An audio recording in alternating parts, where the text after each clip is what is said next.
What is up, Bitcoiners? Welcome back to another episode of Fed Watch. Sitting here with just Ansel, and we got a nice agenda of things to talk about. We have a ton of different updates, a little bit of drama, and then obviously Bitcoin price is spicy. Ansel, let's get right into it. Lots of stuff to talk about.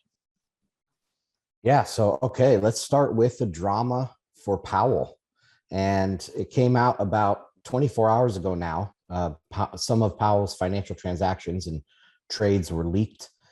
This is similar to the two other governors that we covered here on FedWatch as well, Rosengren and Kaplan. They resigned back in September after a fallout of some of their trades, were released. And immediately, Powell's coming up for re-election or whatever, reconfirmation as Fed chairman. And immediately on PredictIt, one of these, prediction websites, his odds tanked right away. And Lael Brainerd, who is the other, I'm not sure if she's a governor. I think she's a governor of one of the banks, and her chances shot up. So pretty interesting. It seems like Powell is under attack. It's an attempt to smear Powell and get him out and replace him with a more maybe globalist friendly Lael Brainerd. What do you think about that? Do you think that this is like a smear attack? It feels like a lot of these disclosures are coming out very conveniently right now, and obviously there's a lot of moral hazard in general with all the activity that the Fed has been doing. So it's not like it's unwarranted stuff. It's all like real. He owned these things and they did this stuff, right? We've read a couple of essays from Lael Brainerd, and she's like written about CBDCs and things like that. I do know that central banks, are not independent, especially the Fed. The Fed is not independent. And we've been seeing central banks get kind of like politicized and, adding to their mandate to support, policies that aren't necessarily like job or inflation related. Yeah, and with the ESG stuff, the climate change, that's one thing that's been really being pushed at maybe a Davos level, a central bank BIS level. And we'll talk about that a little bit later when we get into the BOJ stuff. But yeah, I do think it's an attempt to smear, because if you look at, this stuff happens. Like I said, when we talked about those other governors, I thought insider trading was okay because it's okay for Congress. I thought it was okay for the Fed to do it too. We know this happens. And the worst thing in Powell's financial transactions that we saw out of this leak was a roughly $5 million sale of a whole market ETF. And that's not like he had some insider knowledge of some company or some industry. He just had a whole market ETF that he sold on a dip. Yeah, it was on a dip. And if taken as that like 1 week time frame, it looked like he might have had foreknowledge of this dip. But since then, he sold the dip and the price is above that now. So it's not like he is making great trades like a Pelosi or something like that. He's just kind of, actively managing his own portfolio. It kind of looks like that. So I think that, and if you look at, so Rosengren, Kaplan, and Powell, they are on the hawkish side of the Fed. And so it seems that maybe they're attacking or trying to smear these hawks at the Fed to do more money printing and more pumping of the economy. So just very interesting. Again, I feel like a lot of this stuff is coming out conveniently. I don't know more and I don't want to like speculate more.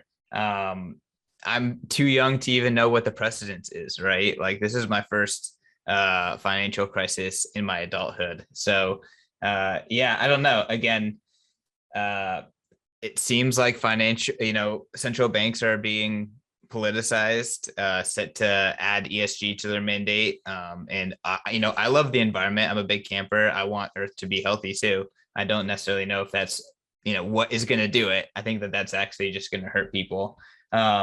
And again, like I said, we've read Brainerd's stuff. She aligns a lot more with, I would say that her agenda aligns a lot more to something you see out of the ECB. So if that's where, the ethos is kind of politically pushing us, then I would not be surprised if there's some moves being made in order to make that more of a reality. I mean, it sounded. I thought that the White House was supporting Powell. So it sounds. Do you think that might change? Yeah, this is very interesting. It kind of touches on this article, this geopolitical article that I wanted to go over today, but I didn't have a chance to like prepare for that. So maybe we'll have to do that on another episode or something like that. But there seems to be two camps forming. It used to be the U.S. kind of financial elites were very much aligned with the European financial elites, but just recently, it looks like the U.S. is going their own way, and we see this. What is it called? AUKUS or AUKUS, this new replacement for NATO, except it's Britain, Australia, and the US. And that was when the US got that deal for making those subs for Australia instead of France. And that was like a wake-up call, right? And I think the US is kind of pivoting away from away from Europe towards the Pacific. And that we could see this in the central bank relationships, right? The ECB and the European type of financial people, elites, they want to keep the US kind of tied to European interests, and they need to have a European friendly Davos crowd member like Lael Brainerd, where Powell is more of like we said, he's a straight shooter. He's much more of a no-nonsense person. He's been standing in the way of the CBDC stuff from around the world. So it just seems to me like, those are the opposing forces, and it's very, very interesting, in my opinion, what's going on there. Should we hop over to the ECB now? Let's talk about Europe. I know we're going around the world on this episode. We're talking about Europe. We're talking about Japan, and we haven't really talked about international central banks in a while. So let's hop over to Europe and see where the incentives are there. Okay, so in Europe, I just kind of have done a scan for headlines, and really the big headlines out of the ECB are that they're looking to change their makeup of their purchases. So, how with QE is the central bank is buying securities out there in the market, and the ECB does it a little bit different because they are made up of member states, right? So it'd be like if the Fed could buy a bond from Florida or a bond from Texas or California, but that's what the ECB does. They buy bonds from different member states, and they have a limit that they can't own more than 1/3 of that member state's outstanding liabilities or securities. So they're running up against some of these things, and they can't quite there's not enough to buy. So their proposal is they want to buy more EU specific intranational bonds. So this is debt of the European Commission in Brussels. Right now, they buy 10% of their bond purchases are EU bonds, but they want to up that in the future. And I think this is really interesting because it's a direct attack on like the sovereignty of these countries. So right now, the German Bund is really the benchmark for Europe in the bond rates and stuff. But this EU bond could take that position over and make the whole financial system over there much more tied to the fate of the EU. So I thought that was really interesting. Another thing coming out of Europe is they're using the word transitory too. Just in the last couple of weeks, they've started using that inflation is transitory over and over and over again. They didn't really say that much over the last couple months, but it's really picked up in frequency over the last week or two.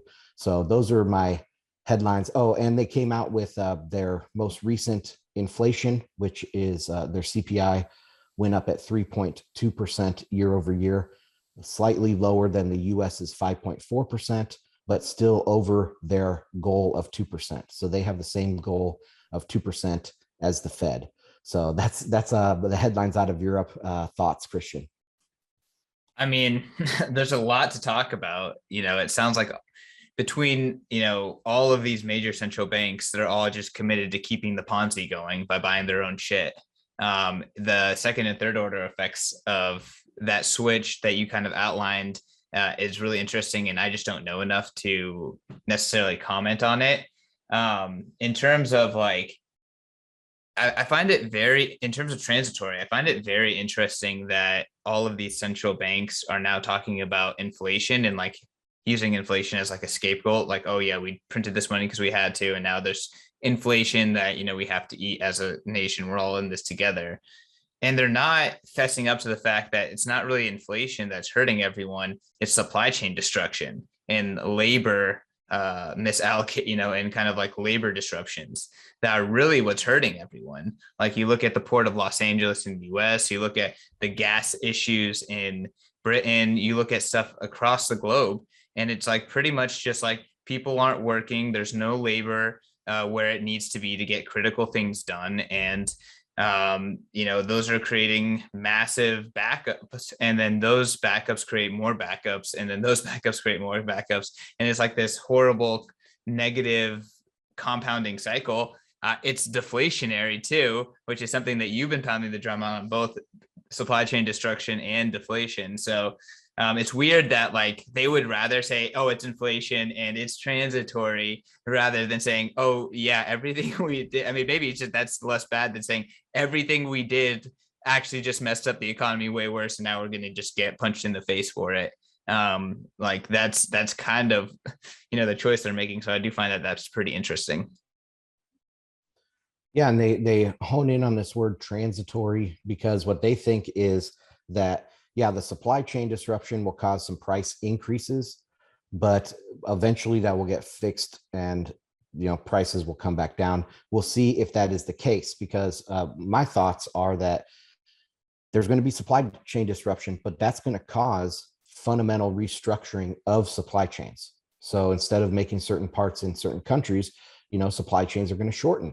Yeah, they might be 5 or 10% more expensive, but they're much more secure from breakdown in times of crisis. So I think that there is going to be a fundamental shift in supply chains. And Europe, I mean, if the US is pivoting to the Pacific and they don't really care too much about Europe, that Europe doesn't really seem to be that big of a geopolitical player. They don't even have a military, right? They can't do anything. And they're kind of the soft power of the US's hard power. The soft power was supposed to be pushing this climate change initiative, I think, or climate regulation and stuff, but that's falling apart as well. So I think that, man, it's not a good time to be in Europe, in my opinion. Well, this show has been famously bearish Europe, bearish China, and bullish US. So I think those are very strong points of your thesis. You've definitely convinced me that that's most likely the direction that things are going, which I would say is kind of still an unpopular opinion in the macro sphere today. But we're seeing this. Ansel drops all the facts here and the headlines, and tracks it. And if you follow the dots, I think it's pointing to Ansel is very directionally correct here. Yeah, I think Europe, being bearish on Europe is much more common than being bearish on China. But yeah, I agree with you that, especially taken together, I don't know anybody else that really has said that except for some geopolitical people like Peter Zion or George Friedman or something like that. Should we get into Japan? Yeah, are you bearish Japan, or are you neutral? I know Japan is a very unique case geopolitically as well. That's a great question. I am neutral to bullish in Japan because I think that Japan will benefit from China's decline. So I think, and there is somewhat of a power vacuum in that part of the world because the US can't be everywhere, and the US doesn't want to be everywhere anymore. So I think there is going to be a definite vacuum that of power that Japan can step into. So yeah, I'm neutral to bullish on Japan. Okay, let's get into some of their headlines. So they started QE 10 years before the United States. I think it was like 8 years actually, before the United States, but they're ahead of where we are. And I think if you want to see where the US economy will be in 8 years from now, just look at Japan, because they're 8 years ahead of us. But so they're still fighting deflation, even though they have printed the most relative to their economy out of any central bank. They're still fighting deflation, where the US is 5.4% year over year inflation, and Europe is at 3.2%. Japan is struggling with zero. And that is amazing, considering that they have, quote unquote, printed the most amount of any central bank. Other than that, there is no real change out of Japan. They're, going to continue with their same monetary policy with a few changes due to this ESG and climate change stuff that they've been adding in. So really no news out of Japan other than continued stagnation and deflation. Gotcha. Well, I guess not not going down and having being second fiddle to China these days is enough to make stagflation and deflation seem neutral to positive. But yeah, that's your central bank update. You have a bunch of just comparing assets between all of the central banks listed here. Do you want to talk a little bit about some of these comparisons? Any of this stuff relevant? Yeah, I'll share my screen here real quick. Okay, so this is from Yardeni Research. They put this out periodically, maybe weekly, if not, actually this says monthly. So this is a central bank balance sheet update that they do every month, and it's very enlightening in my opinion. So we can see this chart here is major central banks' total assets. And you would think the US is the largest economy in the world. They have this, people cry about how much the Fed is printing and how much the Fed's balance sheet has grown. But you can see the Fed is the red line here, and it's not even number one. The ECB is way higher than the US. Their balance sheet is actually 9.7 trillion, where the Fed's is 8.4. So the US isn't even leading in that central bank category. And then I have another chart here, which is percent change. Is this it right here? Okay, so this is percent of GDP by these central banks. And so the Fed is in red again, ECB is in blue, BOJ is the big one, they're in green. And we just got done saying that there is no inflation there. They're struggling with deflation and a slowing economy, and look at their debt to GDP. So it's if things continue like this, we're going to look more and more like Japan. So I thought these were interesting charts.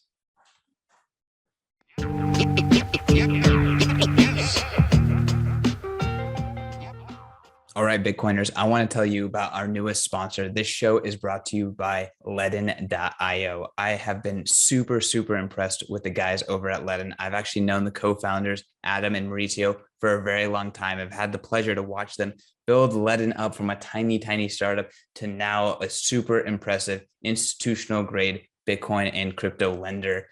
Y'all, I'm so impressed with these guys. They are offering some of the best rates out there. I don't think anyone even comes close to touching them. You can get 6.1% APY on your first 2 Bitcoin that you deposit into Ledn interest accounts, and you can get 8.5% on USDC deposits. I mean, I know all the competitors. They're not even close. If you're going to put your crypto and your Bitcoin into an interest account, Ledn is by far the best. And on top of that, like I said, these guys are hardcore Bitcoiners, and they know the products and the services that Bitcoiners want and appreciate. They come up with B2X. It allows you to put your Bitcoin in, they leverage it up, and you can, with one click of the mouse, get twice the exposure to Bitcoin. So if you're super bullish, Ledn has you covered with a super, super easy way to get leverage with B2X. And then on top of that, they know that Bitcoiners care about your reserves. They know that Bitcoiners don't like under reserved and not full reserved financial institutions. So they are pushing the frontier in transparency in the digital asset lending space. And they are the first digital asset lender to do a full proof of reserves and proof of attestation through a Mariano LLC, a public accounting firm. So The Letting guys, they know what Bitcoiners like. They are legit. I encourage you guys to check them out. Do your own research and go to ledn.io. That is LEDN.io and learn more.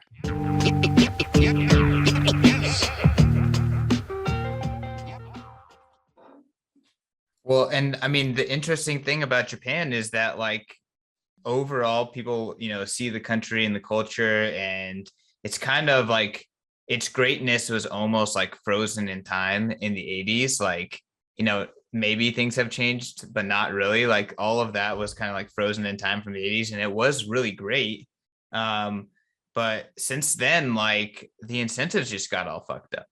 And I know that's like a crass way to talk about it, but like they're not having kids, they're working way too much, they're not in relationships, people, just all of these things. And the demographics are getting really messed up, out of weight, and now that's really, really straining the economy. And you can kind of point to when they started doing all of this stuff, and it's a kind of a scary reality if we can't escape to sound money, right?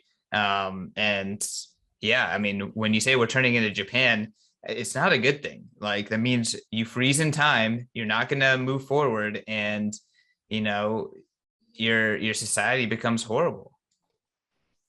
Yeah, and Japan doesn't even have the worst demographics. Most of Europe is stuck in the same boat, pretty close to Japan, and China they have the largest or the fastest shrinking population in the history of the world. I mean, I guess you could say like warfare would cause it to shrink, but natural shrinking of the population, China is shrinking dramatically. So all the stuff that we see happening in Japan, yes, is going to go around the world. Now, in this case, the US does have good demographics, and we benefit from having high immigration. And this gets a little bit political, right, about immigrants coming in this country. But there are, I don't know what the exact number is, but I've read 200 to 250,000 legit immigrants every year. And, those legit immigrants usually are going to have more babies than the population that's here natively. So I don't know. I think the US demographically is in a better position than these other countries. No, totally. And it's just interesting. Like there's all this fear of like overpopulation of the planet, but yet from an economic perspective, many of the worst things that are happening to these populations in these nations is the shrinking of population, or at least the ending or slowing of the growth. It's economically very painful. So I mean, how that's going to shake out, whether things are going to change, does money have anything to do with this? I think it does, but it's difficult to tell what that's going to what the effects are going to be in the short to medium term. Absolutely. Yeah, I think money has a big part to play here, obviously, maybe even the biggest. I mean, I am kind of a monetary maximalist, where I think that the form of money touches everything in society. It is the single most important thing in the economy and in a culture, is what kind of money you have. And so, yeah, when you have a debt burden, you have credit-based money, a rising debt burden and credit-based money, it's very hard for people to have a good outlook on the future. And when you don't see that your possible kids would have a better life than you because of this, the entire economy is slowing and grinding down every year, year after year. The economy seems to be worse. The crises seem to be worse. There's more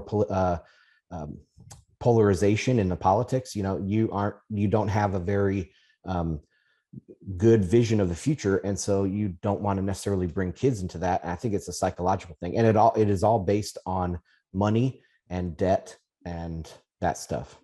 So, but I'm preaching the choir with you, Christian.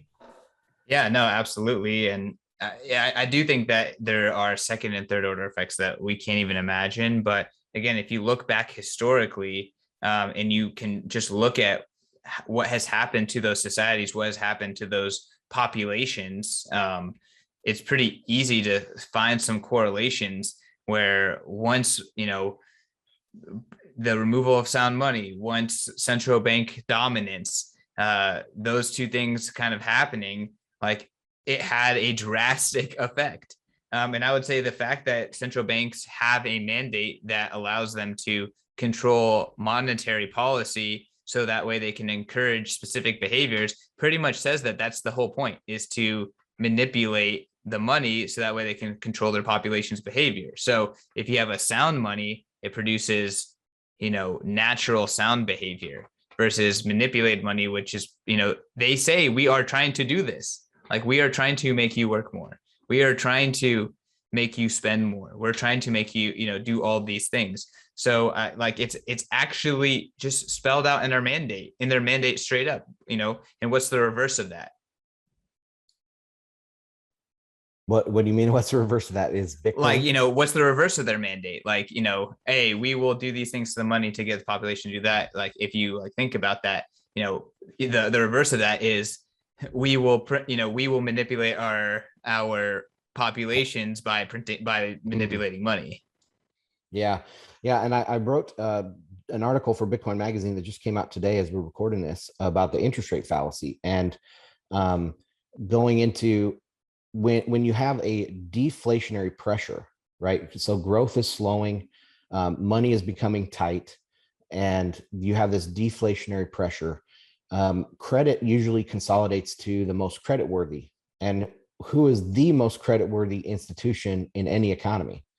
Is the government, because they can print their own money. And so not only do you have a consolidation towards big businesses, big banks, and rich folks, right? So the wealth inequality gets out of kilter when you have a deflationary environment, but also the government will grow as a portion of the economy. And so that's one reason why I think we see a lot of this stuff happening right now is the government's getting out of control, because they are, everything's consolidating around their creditworthiness. And it's pretty interesting to watch. And it'll eventually end. Obviously, I think Bitcoin, maybe this is a good segue to go into Bitcoin. Bitcoin is a counterparty-less asset. And so there's not as much risk or there's no risk compared to other assets that you can hold on your balance sheet. They're always someone else's liability. So Bitcoin, and today with the launch of the ETF, what a great opportunity to really highlight the difference of Bitcoin. Totally. And so this is coming out tomorrow. So we're recording on Tuesday. What is it? The 19th.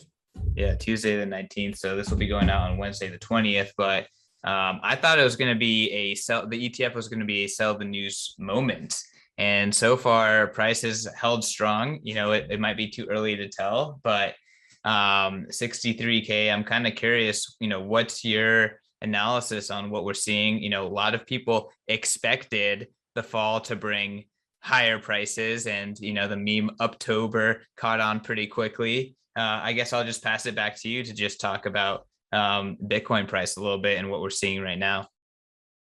Yeah, I think the buildup to this ETF was way too fast to be a sell the news event, because we just started hearing major rumors last week, right? Or was it the beginning of the last week, or possibly the week before, with some rumors circulating about people heard somebody that's connected to the SEC say this is coming imminently. And so we heard rumors for only about a week, and the price did climb, but it wasn't anything like the CME futures where, we had 6 weeks or 8 weeks of build up to that. And it came at the end of a cycle where it was obviously that the price had run 20x and it was the end of a cycle, and that was the obvious sell the news event.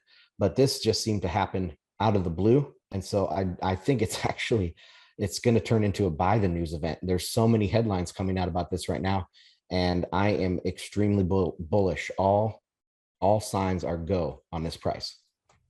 Man, my DCAs just keep getting more and more expensive, and then I look back and they look cheap compared to the current price. So keep stacking, y'all, if that's how you choose to invest in Bitcoin. But it's really exciting. And it's weird to be like, hey, we knew this was coming. It's weird to be like, Bitcoin has these cycles. Do you still believe in the cycles? Is there going to be a blow off top this time? Like, when does that kind of end in your mind as a Bitcoin economist? Well, I've been writing about on my newsletters about the cycle in, when was it? So it ended with the Corona crash. So about a year prior to the Corona crash, starting in 19, going into 20, we had this certain cycle with a certain timing. It was like a double or a high and then a lower high and then a crash. And I timed it out from like different breakouts on different weeks and all that, and compared it to what we just saw this year. And it goes down to the week. I mean, some event happens at week 45 back in 2020, and something happened at week 45 in 2021. So, I mean, it's kind of uncanny. Now, if that is the case, then perhaps we see shorter cycles. So instead of 4 years, maybe we see 2-year cycles or something like that, that replay more often. But, and that would make sense because the 4-year cycle with the halving is it loses percentage of power, right? Because yeah, you are taking off half of the new issuance, but as a total of the supply, the change is less and less. And so I do like the stock to flow model, but perhaps the 4-year cycle loses prominence over to a more, maybe a 2-year cycle. What does the fact that now we have public miners emerging that are pretty much not selling at all and just completely financing 100% of their operations through security offerings? And, you know, right now, I don't know the exact stat, but it's definitely, you know, maybe a majority of the hash rate, a large portion of the hash rate is, you know, can identify with this strategy. How does that affect the halving? Like, because theoretically, you know, maybe all the, like, no more sats are entering the free market now. Everything is just being hodled here on out. And this is all we got. And the halvings don't necessarily even affect this, the natural flow of coins. I know that that's probably impossible to, you know, firmly say, but kind of curious what your thoughts are on that dynamic. Well, they're not hitting the spot market, but those Bitcoins are still fulfilling demand for Bitcoin. So I don't see that that's a huge deal. It's just, you know, skipping a step to fulfill demand somewhere else. But what it could do is lead to different financialized products. I don't know exactly what the miners are doing with these Bitcoins if they're not selling them, but perhaps they could start to be the basis of financial products, and we could see a financialization happen of some sort. But I don't think that it means that they're not hitting or they're not fulfilling demand. They're just not hitting the spot market, which could decrease sell pressure. And one thing that we have talked about, we talked about with Dylan and we talked about with other people, I'm sure, is the number of coins on exchanges continues to go down. But I expect that to actually continue. The value, the dollar value on exchanges will probably stay fairly constant, but the number of Bitcoins on exchanges will go down as more and more Bitcoin goes into other products. So there is going to be, you know, it has to find its way into banks' wallets, right? The Citigroup and JP Morgan, I mean, they have to hold Bitcoin at some point, and all large financial entities are going to hold Bitcoin. So these Bitcoins are going to make their way off of exchanges and on into long-term financial storage. So I think that's going to be coming. Yeah, I mean, it's interesting because, like, people criticize those Glassnode charts saying like, oh, well, they're leaving exchanges and going straight into Coinbase custody. So like it's not a good measure of people taking self custody and, you know, self ownership of their keys. But on the flip side, I think it's a really good example of like Bitcoin is perfect collateral, and it's either being used as a treasury asset in a way that companies are comfortable with, or it is, you know, going into, you know, future products that are being built. But with that being said, like, the amount that is available for trading on these exchanges, you know, is going down and trending down. And, you know, obviously that kind of shows that Bitcoin is more than just a, you know, ticker to trade, right? I feel like Bitcoin has been evolving, and a lot of times these traders like shitcoins now because it's just a bounty of tickers to trade. It's just a bunch of letters on the screen. And Bitcoin is more than that. And that's why it's being pulled off and leveraged in other ways. I got a question for you. What do you think about the kind of conspiracy theory of the gold futures market manipulating the price? And now that we're seeing the ETF that's trading in futures, is Bitcoin futures going to be used to manipulate Bitcoin? What are your thoughts on that? I mean, first of all, it is disingenuous to compare Bitcoin to gold. I think the digital gold meme kind of leads people to just think, oh, Bitcoin's just gold on the internet. But the whole point is that gold had physical characteristics that led it to be non-compatible with an internet globalized world. So once, in my opinion, what killed gold was not really central bank centralization, although that was bad. It was actually the internet. I think as soon as we went on the internet, fiat had a monopoly on money because it was the only form of money that could be on the internet. And Bitcoin changes that. And Bitcoin has a lot of characteristics that make it much, much better than gold. And it solves a lot of gold's issues that lead to it to become centralized. So I just don't think that if Bitcoin has an Achilles heel, it's not the same one as gold. So, and I don't necessarily know enough to say that, hey, gold's fate was the ETFs. People could say gold's fate was inflation too.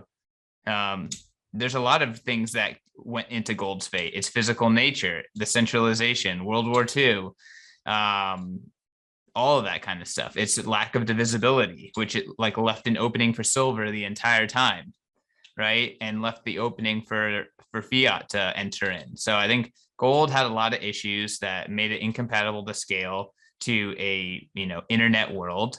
I don't think that that's a super controversial thing to say, and Bitcoin doesn't have any of those issues. So I just don't think if Bitcoin has an Achilles heel, it's not the same one as gold. And I don't even know if the ETF was or the futures were gold's real Achilles heel. I think it has a lot of issues. Yeah, absolutely. I think that this futures ETF is very hard to corner the market, which has happened in, like, say, silver. It's not, technically never happened in gold that we know of, but it has happened in silver. But I don't think it would affect Bitcoin because Bitcoin has the possibility of doubling in price within a matter of a week, right? And that would just squeeze all of the shorts. If there are any sort of naked shorts out there in the futures market on Bitcoin, you are going to have a very bad day because Bitcoin can double very quickly, where gold isn't going to go to 3,000 overnight, right? But Bitcoin could literally go 10% a day for multiple days and just squeeze all those shorts. So I don't think that there is as easy a route to manipulate Bitcoin. Now in the future, say when Bitcoin reaches close to its ultimate value, whatever that is, I think, of course, Bitcoin is going to go up forever, but not at these levels, right? It might go up 3 to 5% a year or something like that. So at that time, it will be open to more manipulation. But by then, Bitcoin has already swallowed the world, and people won't necessarily want to manipulate it.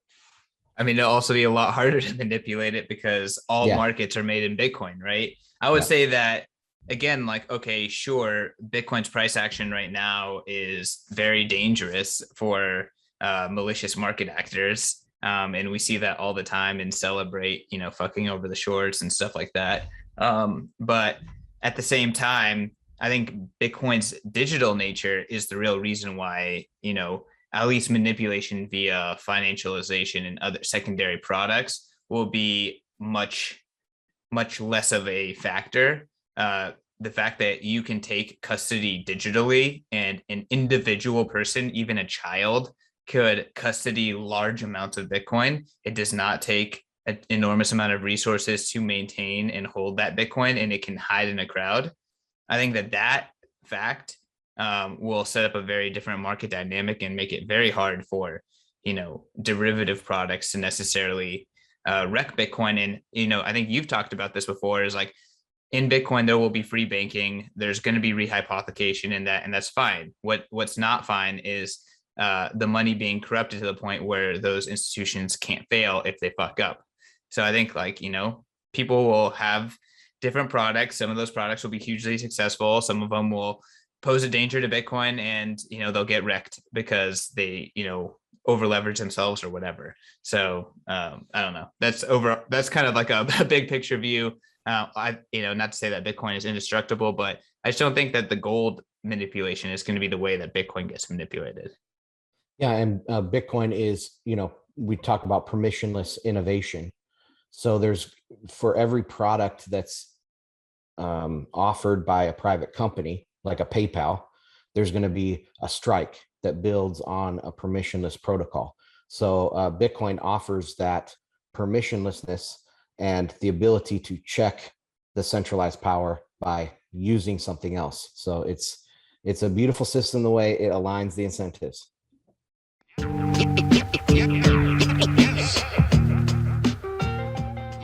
Bitcoiners, I am so excited to tell you about the Bitcoin 2022 conference. You guys, Bitcoin 2021 was absolutely a smash hit success. It was over 13,000 Bitcoiners coming together, breaking the barriers on who can come together and celebrate freedom, celebrate Bitcoin, and the energy was absolutely electric.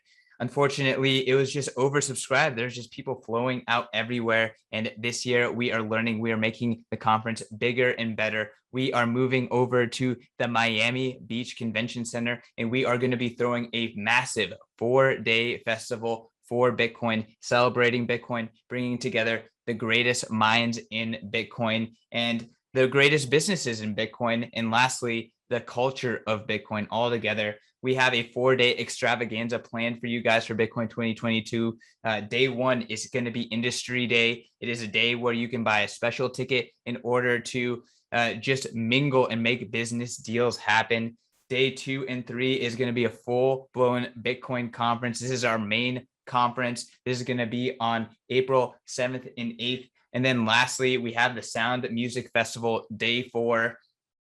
Imagine going to Coachella, but for Bitcoin. There's going to be very few talks. It's going to be all about the culture of Bitcoin. It's going to be all about hanging with your fellow plebs. It is going to be an absolutely amazing time. There's going to be Bitcoin musicians, Bitcoin artists, and all your favorite Bitcoiners, and just an amazing environment to party and just see it all, soak it all in, and to get people to realize that a Bitcoin world, a world filled with Bitcoin people doing Bitcoin things, is the world that they want to live in. That's what Bitcoin 2022 is all about. That is what the Bitcoin conference is all about. That's what Bitcoin Magazine is all about. So it is going to be a celebration of Bitcoin, the Bitcoiners, and this amazing movement that is going to make the world a better place. Go to b.tc/conference, learn more about the Bitcoin conference, learn more about all the amazing things that are happening in Miami around the Bitcoin conference, and buy your tickets. And guess what? If you buy your tickets with Bitcoin, you save $100 on all the tickets and $1,000 on the whale pass. So if you want the VIP pass,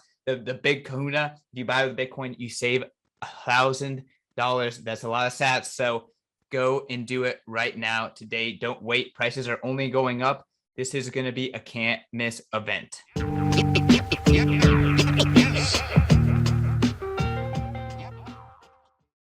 What else we got today? Anything? Do we want to talk about mining at all? Or hash rate has pretty much recovered from the China ban. I don't know how much of that is Chinese equipment getting relocated and how much of that is like new hash rate that was already being shipped. Because there's a ton of contracts that got signed like December of 19 that were just getting fulfilled kind of the end of 2020 and into this year. So I don't know what percentage, where this hash rate is coming from and how much unaccounted hash rate is still offline. I think that's a very interesting thing to kind of look into. But Bitcoin works, and it was awesome to see, you've been theorizing about what happens when hash rate comes off and the incentives, and a lot of other, Bitcoin economists have been talking about this, and it's awesome to see it actually happen. And also kind of put the China can ban Bitcoin story to bed for real. That story, it might get brought up again, but there's no grounds for it now. The hash rate isn't even in China from what we can analyze.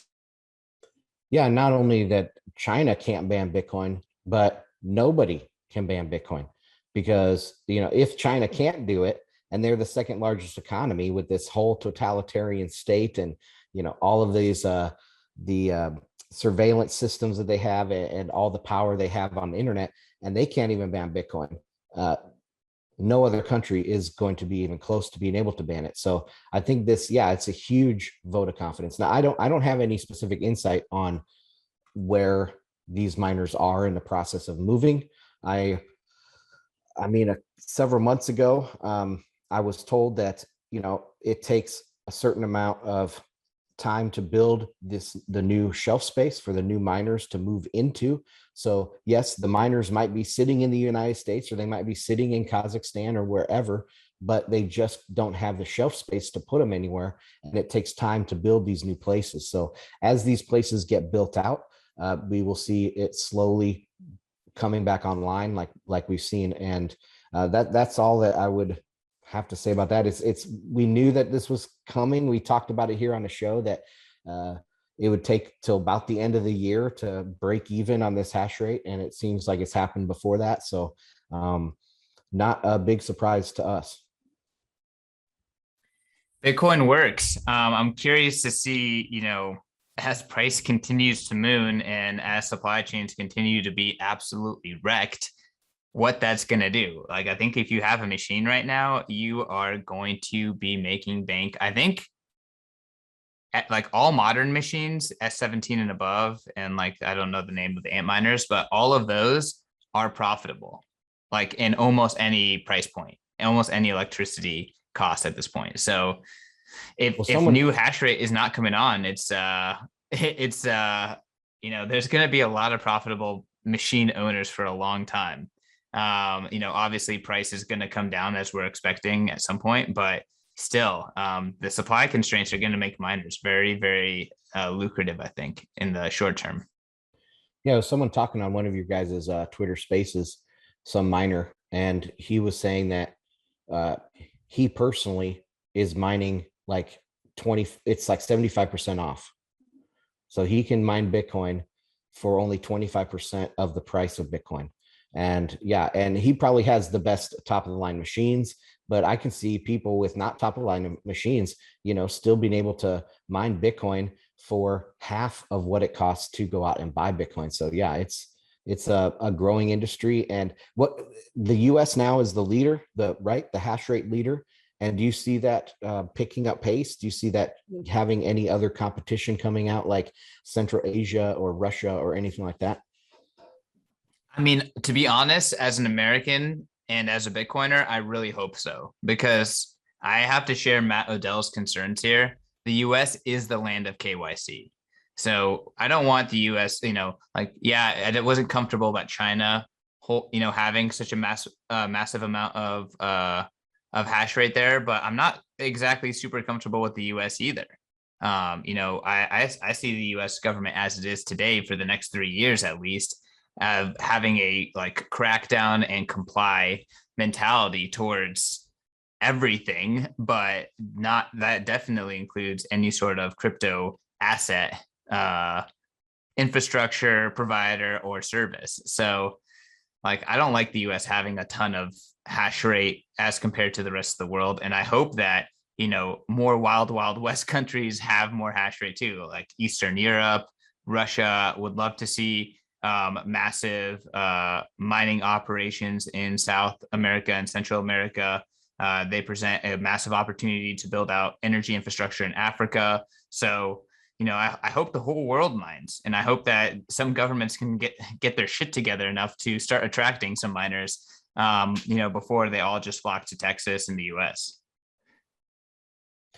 Well, I mean, and miners will move if it is financially feasible for them to do that. So as this China situation demonstrates. So I'm not worried about it. I think that miners will move if they need to move, and that's just how it is. But I think it is interesting too that mining is coming to the US.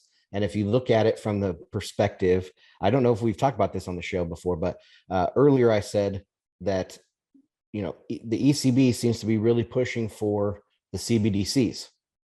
And Powell is kind of stiff arming the CBDCs. And also the US is stiff arming any sort of European alliance in favor of the AUKUS. So is this a situation where the ECB is going to be pushing for a CBDC world and the US is going to be pushing for a Bitcoin world? Oh yeah, we did talk about that on the show here with log scale, with some of the stuff that log scale has said. So yeah, I think this would fit nicely into the US being the leader in Bitcoin. We're the leader in Bitcoin with the mining. Maybe we can be leading in Bitcoin with the central bank holding Bitcoin. You know, the leader. This isn't the first ETF, but it will definitely be the biggest ETF in the world. No, 100%. And like, I agree, like the US is well in position to like, quote unquote, be the leader, right? But they're also the leader in KYC and compliance and enforcement. And I just don't like that. So I don't know what to say. I just don't want there to be a de-anonymizing regulatory factor to, also kind of be in position to, have a lot of powerful central third parties in their jurisdiction, right? So I don't know. I like decentralization. I like choice, but I think you're completely right with all these trends in the analysis in general. Well, Bitcoin, like we just talked about, that there is this, it's like a pendulum, right? So right now, the most credit-worthy borrower is the United States government, are all these governments in these different countries. And so the government tends to grow in power during a credit-based money.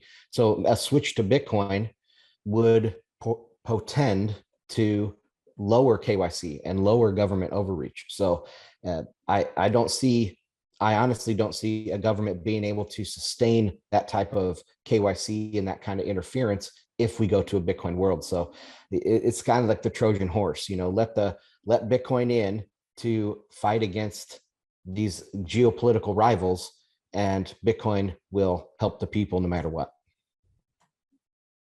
Yeah, I mean, I would say, like, and I think you would agree with this, is that it's not even like the US letting Bitcoin in. It's the fact that US has the most freedom and the most liberty and choice, and therefore Bitcoin inevitably nestles here because it's more hospitable, and then therefore it's now in. So like, I don't think the government, I don't think the central bank, I don't think any of these politicians are going to do anything to help us. They're just going to get in the way. But just the fact that at least in the US, there's some rule of law and there's some choice, that creates an avenue for Bitcoin to leak in. Agreed. I think that might be a good place to wrap it up for this week. That's all I have. Yeah, no, absolutely. I think this was a good long rip. We hashed out a lot of stuff. So Bitcoiners out there, let us know what you think. I love these central bank update episodes. And I think that, FedWatch is the only show still out there that is doing this kind of stuff in the context of Bitcoin. Go check out Ansel's most recent article talking about the interest rate fallacy on Bitcoin Magazine. That one should be in the show notes. Go check out all of the great work that we're doing on your podcast player as well as YouTube. Follow me at CK_snarks. Go follow Ansel at Ansel Lindner. And yeah, everything we're doing is on Bitcoin Magazine. So check that out.